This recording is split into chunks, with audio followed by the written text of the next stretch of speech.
Volevo farmeli tagliare. E con questa dichiarazione si chiude il cerchio sull'episodio del clochard 47enne di Chioggia, a cui un gruppo di ragazzi, 2 minorenni di 15 e 17 anni e un maggiorenne di 18, sembrava aver preso di mira dando fuoco ai suoi capelli e riprendendo tutto con il cellulare per poi diffonderlo nei social. Invece, rintracciato e interrogato dai carabinieri che avevano visto proprio queste immagini in rete nel fine settimana, il 47enne ha raccontato di essere stato lui stesso a chiedere di tagliargli i capelli. Non avendo le forbici, però, i ragazzi hanno utilizzato un accendino con il suo consenso.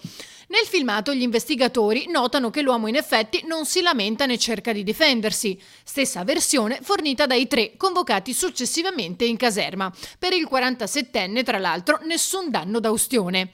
Gli atti saranno comunque trasmessi in procura, ma allo Stato non ci sono responsabilità penali, perché nonostante l'azione poco consona da parte del gruppetto che comunque aveva a che fare con un personaggio borderline che fa uso di stupefacenti e alcol, in questo caso non ci sono gli estremi per intervenire.